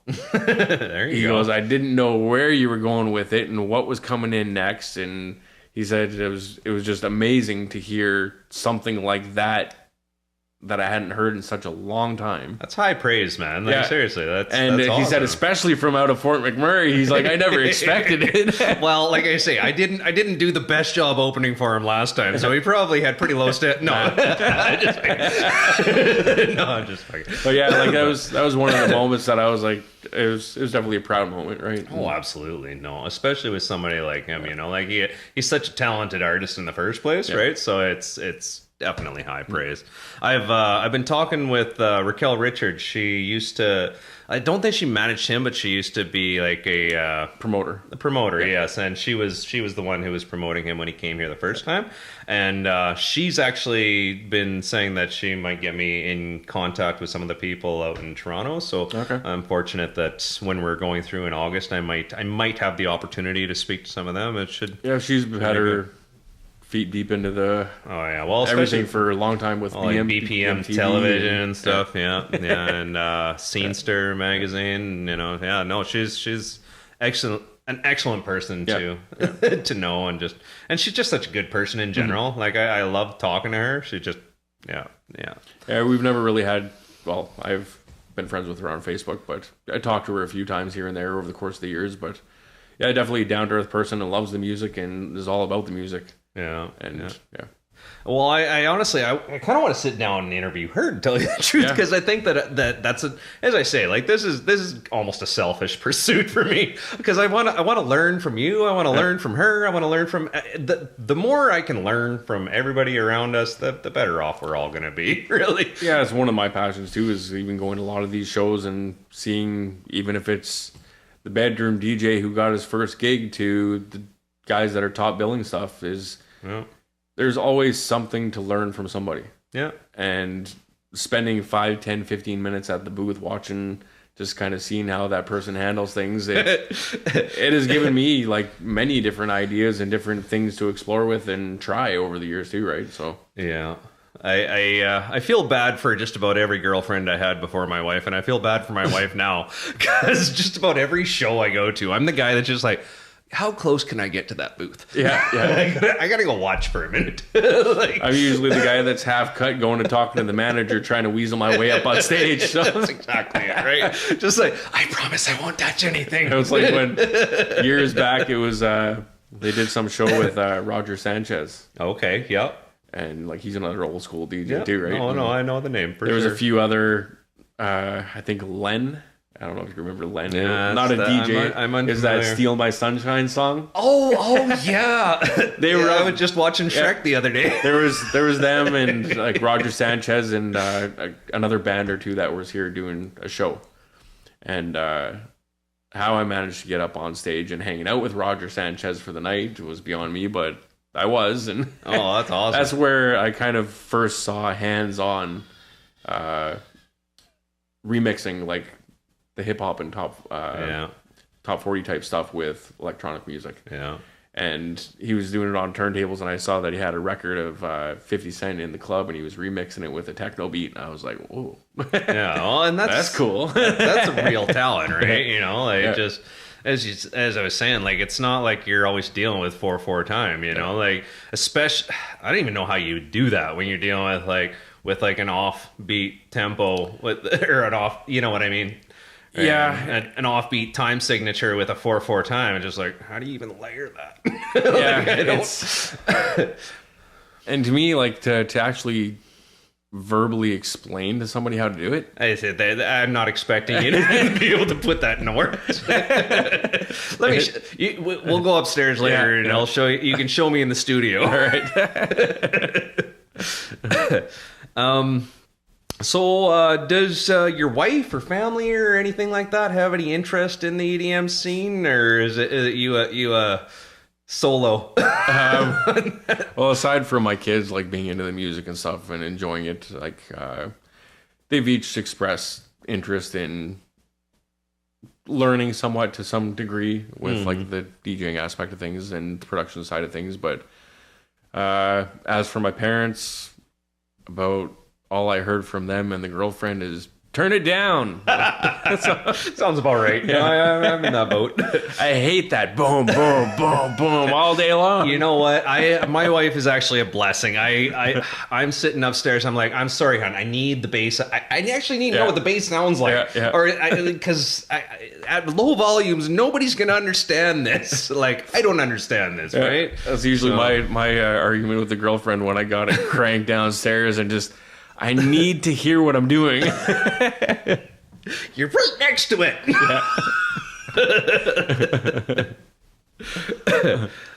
So you were showing me a few pictures there that, you know, like it obviously you take really good care of your gear and everything else, but like, so as far as hardware goes, what's your go-to? What do you think are your primary pieces of hardware that you have in your studio? Right now, what I tend to lean towards using the most for the production side of things, that whole Roland Era system with like the TR-808, the MX-1, System 1, MX-1, that's all kind of linked together. But they put out MIDI, do they not?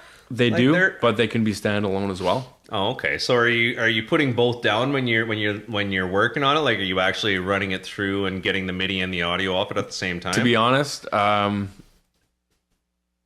pretty well computer illiterate. I barely know how to do much anything on the computer. We gotta learn you by. Yeah. Even when it come time to actually hooking this stuff up to the computer so I could change the sound banks, I was ready to pull out my hair. Like, that aspect of things I've figured out, but typically the majority of the time what I'm doing is I'm hooking up the audio outs into the mixer, which the mixer is tied into the computer, which is recording the audio. And just recording separate clips. Oh, okay. See, that's like I say, there's nothing wrong with doing that. Like it's as pure as you can get, honestly. When it really comes tedious, down but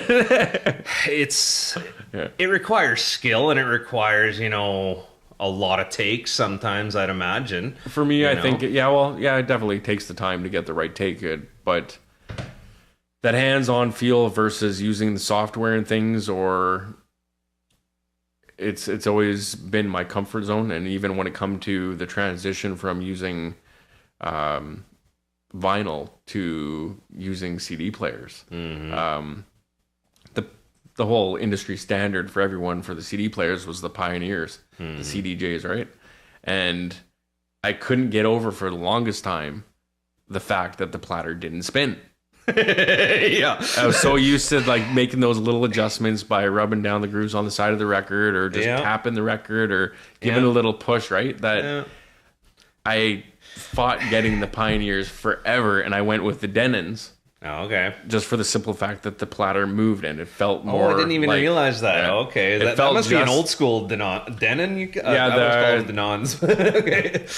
The 2500 and 3000, I think, was the series, but okay. They were a direct drive, just like the turntable, and the exact same hands-on feel. Well, that is important for a person that's dealt with vinyl as long as you have, though, right? You know, like it was actually I named my son after Denon. So. Oh, okay, that's awesome. Well, I guess you got it right. I don't know. Like that was the first thing that I ever learned to play on when what was Sociables? What did it used to be? It's had so many names over the years. I know. But anyway, whiskey. Yeah. So when it was whiskey, there was a guy there. I can't recall his name. He's like, oh, $400. I'll give you lessons on DJing or whatever. And that was my first exposure to it at all. Just teach me how to beat match, And he had a Denon system in there, right? And I was just like, oh, okay. But it was similar to the Zone 4D that I have upstairs, where you just have, like your what's it even called? Like the little jog wheel. Jog wheel, there you go. Yes, so it just had a little jog wheel, so it wasn't like you could actually scratch or anything like that, right? But it was good for pulling back and doing a little bit of Yeah, I tried using a few of those little setups, and I couldn't get That was where I first went to from vinyl, and I was like, what the hell is this thing? Like, I can't use this. Like, there's no resistance on this wheel. It's funny, actually. You can set it up so it has like a pickup. Oh, yeah? You know, so like if you go fast, it'll go whatever, right? So it's interesting, but yeah, it's definitely not the same animal. My turntables, like I say, I got those Stanton 150s. They've been sitting up in my cupboard for years. Unfortunately, like I pulled them down, cleaned them up the other day. I'm like, maybe I can play with these. I'm like, I just don't have room for them. Like they're huge and like I love them. Don't get me wrong. If I had the time and the space, I was telling my wife actually here just today. I said, you know what? I used to wish so much that I had a room to have my studio in, and now I have it. And I'm like, I need another room to have my studio in. Yeah, you always end up acquiring more stuff.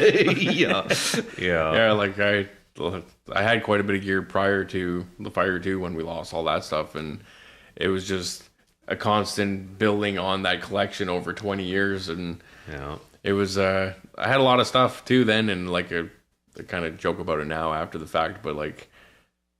So as soon as we knew the fire was happening, I ran downstairs, grabbed my vinyl, then I got the kids. So, oh, wow. You're a terrible father. Sorry, I take that back. I'm sorry.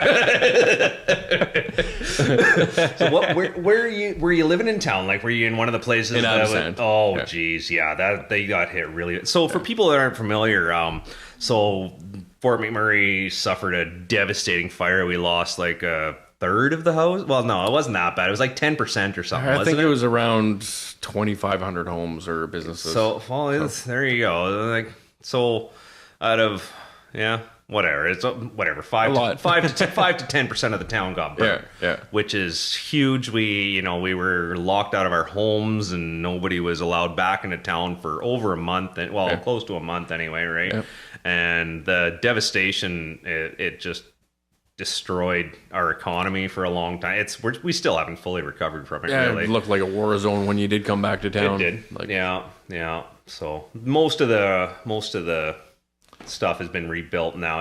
People are fortunate, but there was a lot of people that suffered. Yeah, it was actually pretty cool when we did come back and kind of went through the remains of the place. I jumped down into the foundation of the house and I was like, hey, well, my studio would have been around here, and I lifted up something that was laying over a bunch of ash, kind of sifted through the ash a little bit, and I found the motor to my 1200s. Oh, jeez. That's awesome. Yeah. Hey, built to last. Yeah. Right. What else have we got to get at here? I don't know. Is there anything you're interested about? Anything you want to know about myself or about the show or anything like that?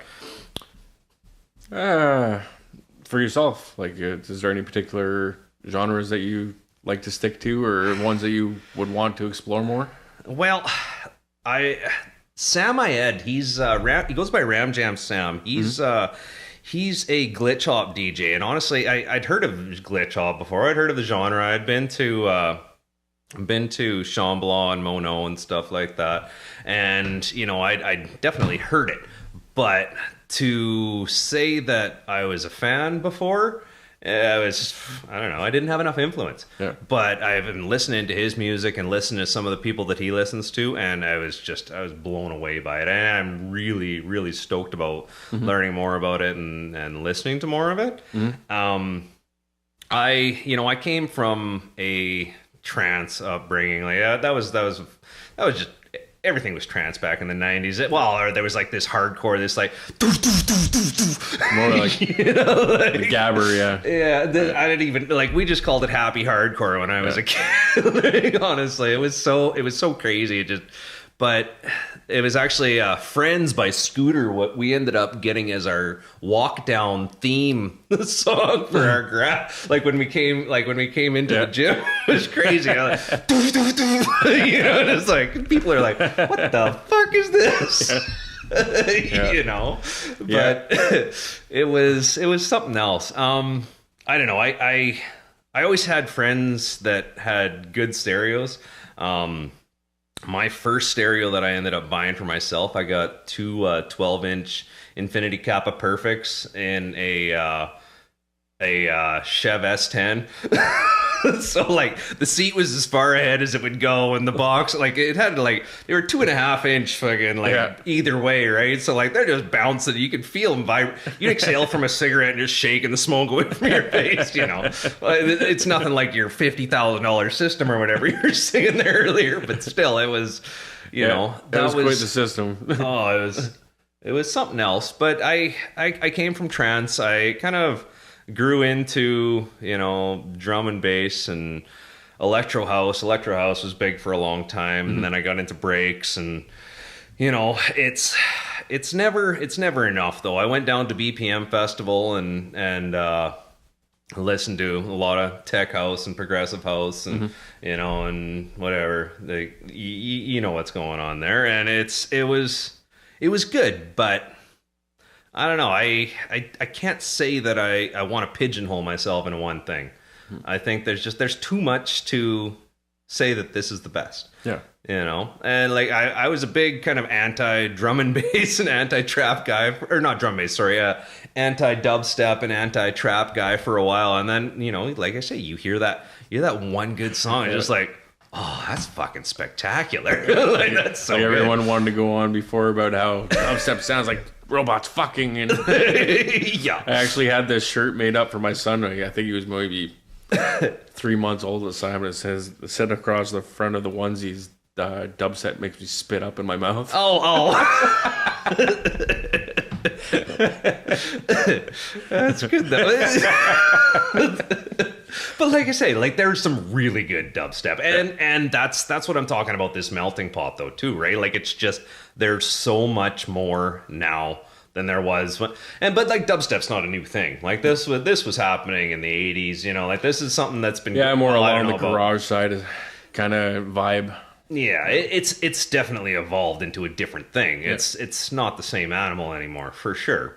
But it's, I don't know. I'm a fan. I like what's happening. There's been like I think when I was first introduced to it, I think those few particular artists that I was introduced to, it was like, not my thing. But like after like there's a few artists like Zomboy. Mm-hmm. Zomboy's good. I like him. You like for Excision? Me, yeah. There's just those few artists that kind of click for me that I can stomach this. I like this. Yeah. Versus some of the others, I'm like, nah. Yeah. See, and honestly, I remember listening to, like you say, you're a site guy, so like I operate heavy equipment on the side too. I don't know what do you do out there? Originally, I was equipment operator, but now doing more of a process operator. Oh, okay. Position, yeah. So. Yeah, I wish I could get into something where I could use my brain a little bit in a day. I can't say I do that too much. But sign the permit, here you go. Yeah. But I don't know. Like I was listening to some of that first stuff that you started hearing from Skrillex and stuff. I'm like, I don't know how I feel about this. Yeah. Like I'm not sure. But then like he started remixing some electro house. As I said, I was an electro house fan, and he started making some of his own stuff. Mm-hmm. And I don't know. Some people say, "Oh yeah, you get flash bombed with enough stuff. You keep hearing this over and over again. You start to like it." I'm like, maybe a little bit, yeah. But you know, if I start to like something, it means that I didn't give it enough of a chance at first. I think is sometimes what it is, though. Too, It's not just a matter of the media making it into something that they want people to like. Yeah. It's they see that there's something good there. People just need to recognize that there's something there, right? Yeah. If you hear it enough times, it's just like, oh wait, that is pretty cool, actually. You know, so there's, you know, there's a lot of stuff like that. Every first dozen times you hear it, you're like, oh, I really don't like this. It's like that Baby Shark song. You can't get it out of your head now. Like I say, I'm teaching myself piano right now, and this piano course that I'm taking, that's like my son. He's got Amazon Prime or whatever. He's like, baby, and we got a 14-month-old. So it's just like, I'm like, oh, get out of my head. I need to remix this thing. Yeah, is that way? If you do it, I want to be the first to hear it. Oh, that's great. So I was going back to what we were talking about before with the show when you were on 103.7. Like, you're very interactive with people when you're doing the show. So how do you maintain your focus? Like you say, like you're doing 2 or 3 things, but like you do some prep before or whatever, and you kind of have a little bit of an idea where you're going with it. But like, do you find it hard to talk and? At first, definitely. Yeah. It was a struggle, and like you kind of focus your attention in one spot here, and then realize I got 17 seconds left. Yeah, exactly. Right. But yeah, after doing it for like the 4.5 years or so that I did, like eventually I learned to where to give myself those breaks to do that type of stuff. Yeah. And that was one of the kind of things, even getting off like doing live shows too, like people coming up to you and chatting to you, and you're like, just 2 seconds here, I need to do this. It's like, seriously, this is an important part. Yeah. Nobody understands. Meanwhile, they're getting pissed off with their hands on their hip, getting a little agitated at you. But yeah, you learn to multitask, I guess. And wow. No, that's impressive, honestly. Like I have this shirt. It says, "I can see your lips moving, but all I hear is blah blah blah." You know, because I'm sorry. It's like no, I'm busy right now, right? Yeah. But you know, that's like I say, that's impressive just to watch that. Do you have any other pursuits that you're into, like sports, fitness, anything besides music, or? Pretty well with the music side of things, and like I had mentioned prior, with like a bit of the artsy type stuff, and there's not a whole lot that I've taken interest into besides like just really hanging out with the family, doing things with the kids, and yeah. How old did you say your youngest two are? The youngest is Kenzie. She's 3. Okay. She'll be 4 in 2 months. Yeah. And the next is Denon. He's 6. Oh, okay. So yeah, that's busy for sure.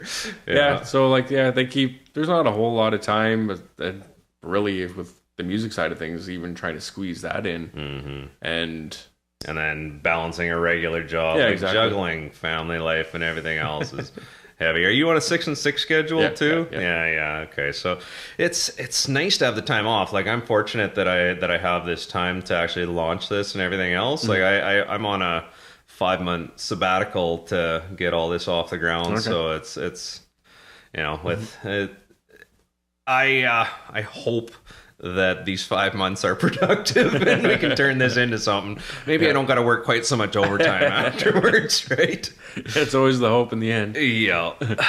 So would you say, as far as your musical journey goes, are you where you want to be right now, or would you? Well, we always wish we'd be further than we are, right? But are you happy with where you are now, or is there anything you wish to see? I would like to be a little busier, doing a few more gigs here and there, and pick up in that aspect of things. Definitely would want to progress further and continue to progress, and probably never stop growing with the production side of things.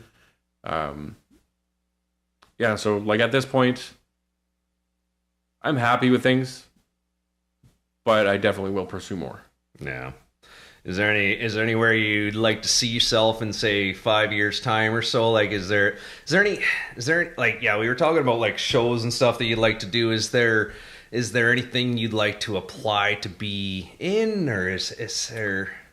Over the last few years, I hadn't put much thought into it, just with the younger family and that. But I think over these next few years and years to come, like I probably will get into doing the more like applications for places such as like the Shambhala, Notion.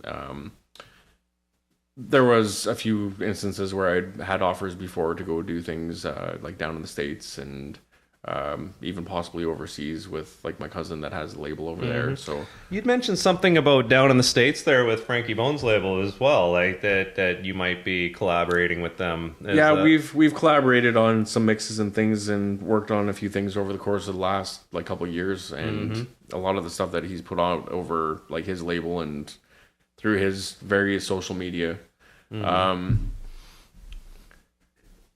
As of right now, there's nothing really set in stone, but like there's things and avenues that are moving in that direction that hopefully pan out and see where it goes. And hopefully I get some more time to put in to do what I need to do to get where I want to be. So yeah, that's really, like I say, it's just the hours and the time that go into it. Like, honestly, to even just prep for this show, like the first time, like just even getting the setup, and like there was so many times that I had to send stuff back. I'm like, oh wait, I don't have this, I don't have that. It's not.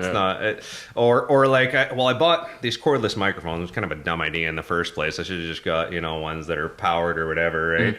But I already had one of them.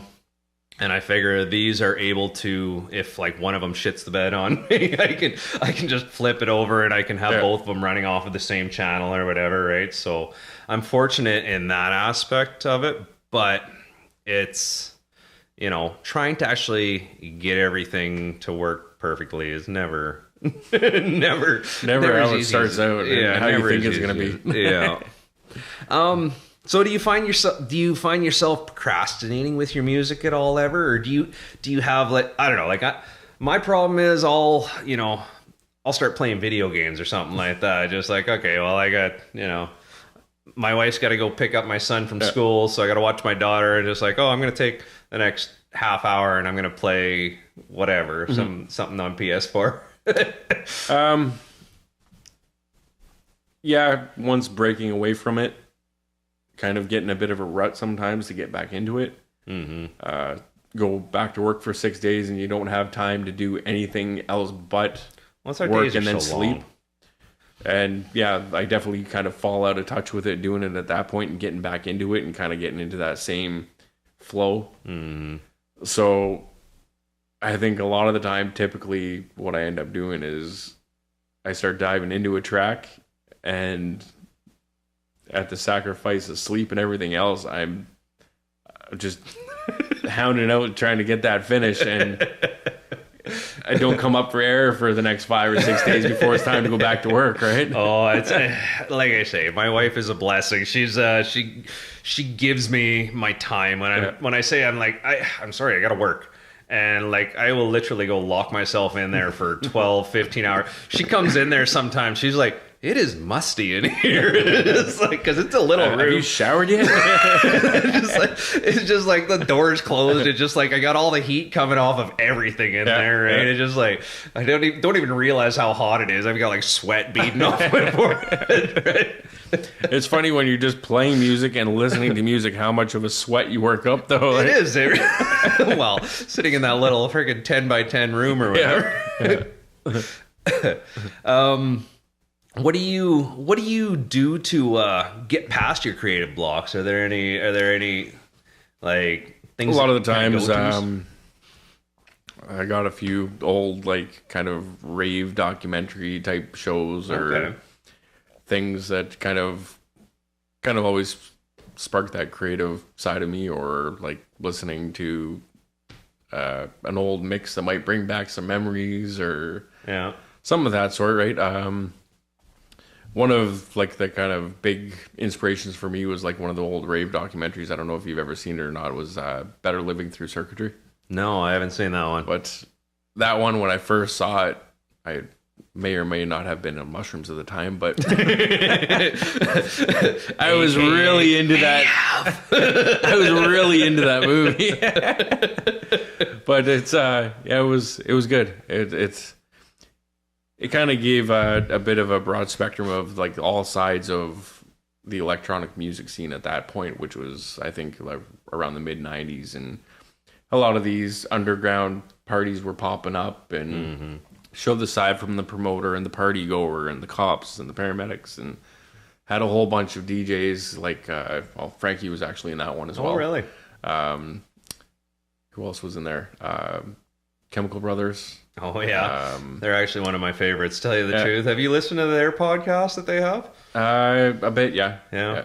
It's I like that. It's one of the few that you can get where you can hear some break beats and stuff like that. You don't get that with a lot of podcasts. Everything seems like it's geared towards the more mainstream stuff that's kind of the David Guettas of the world. I like Guetta, don't get me wrong. I don't know. There's a few of his that I'm a fan of for sure. I won't be a hater, but there's a few tracks that I like of his for sure. But I was listening to his show on the Sirius satellite radio. Okay. And I couldn't get over it. It was like 3 minutes straight of the worst train wrecking I've ever heard. I've heard some train wrecks. I was like, there's this one that's about on? vegetables, and it's just like, I'm like, carrots, peas. Anybody, like, that's the whole. I'm like, this is terrible. But like, he's got some really good songs though too. Yeah, good songs. Mixing, I don't know. But everybody has their moments. Like I've gone down in flames a few times, my friend. I think a lot of that is also what makes a DJ a good DJ. Is if you have something go wrong in the spur of the moment, how do you recover? It always does. How do you recover as quickly as possible without it throwing off the whole vibe of the party? Mm-hmm. Yeah. No, and you are going to have your train wreck. Oh, yeah. Everyone, no matter who you are, you're going to have them. It's like, oh, let's reboot that. Yeah. But, yeah, that happens. Yeah, I definitely noticed, though, over the course of doing, like, the live shows on the air with Mix 103, doing everything like that, like... How is that? Like, so, obviously got to watch your language. Yeah. But have you ever, like... fallen off pretty bad, and like what's the recovery process there? Well, in regards to like, I don't think I've had any circumstances where it's been like a really bad train wreck to the point that the beats are completely off, or there might have been a slight variation from one to the other that it's not quite maybe to the trained eye or the trained ear, I should say, would know. Like someone such as yourself would probably pick up on it, but the average listener probably wouldn't. Yeah. But there's been a couple tracks that I thought were edited tracks and turned out not to be, and were quite vulgar. And like, oh no, I'm not supposed to be putting this on the radio. Yeah. From that point, it was just a quick little backspin and cross over and throw the next track. But actually, one thing I wanted to ask you about. So you, in your set, you have Enrico Sanguiano. Yeah. I don't want to. Yeah, there's a train wreck. Also known as Moro Picado. Really? Yeah. That's Moro Picado. Yeah. See, and it's funny because we were talking about like old school DJs that like, you know, are like, I was a big Moro Picado fan when I was younger, like Marco V and like, you know, yeah. So like these. So how did you ever get the opportunity to play their music? Like, is he on Swara? Swara? No. Swara? Okay, so you had them as well, I noticed, in the mix. Like stuff from He's them. actually just another person that I've contacted through social media that I've got talking to. Really? Yeah. Wow. That's... Like I say, so I'm showing my ignorance here. I don't know. I don't look into all the DJ's real name. But, no, that's awesome. Yeah, there's a few DJs that... it was actually surprising how humble they were, and pretty well everybody that I had on that list that I sent you was either someone that I had contacted prior, and just reached out. Yeah, just a simple, I really like this track of yours, whatever. Just being courteous and being nice to somebody and letting you know that you appreciate what they're doing. And a lot of the time, like, it's surprising how humble a lot of these artists are. And there was just one that I think out of the maybe couple dozen that I contacted. I've heard about a few. And it really, he wasn't a jerk or arrogant or anything. He was just kind of straight to the point, short, and go ahead, use my tracks. I hope you paid for them though. Wow. Well, honestly, which you can understand. Hey, but you know what? Like, especially with somebody who's really busy and has a lot on their plate, it's like that's for them to allow you. Like I say, like I'm hoping that through doing this, I'm gonna have the opportunity to play more people's music because, you know, essentially, I would like to release some of my own music on this, and I don't want to be, you know, using somebody's music without permission and end up any money that you made off of anything that you made for your own, now we have a part of, right? It's just like, no, I'm doing this so that, you know, I can grow and everybody else can grow too. Like, especially like yourself or anybody else that comes on the show, I'm hoping we all blow up out of this. Yeah. Like that's the ultimate goal, right? So, yeah. So yeah. Anyway, well, thank you very much for being on the show, Cory. This has been great. I think this turned out really well. I hope a lot of fun, a lot of laughs. Yeah, absolutely. Learned a lot. I hope that I can have you on again in the future. Do you have any social links or anything you want to put out there for people? You can pretty well reach me on Facebook. Search DJ C Dutch. You find me there, as well as SoundCloud, Mixcloud. Yeah. Pretty well. And same search each time. If you go to twistedwaxrecords.com, I have an artist profile on him. It's under C Dutch, Cory Devlieger. It'll have all of the social links that he has provided me with and anything else that you guys are looking for. So thanks for watching the show. See you next time. Thank you.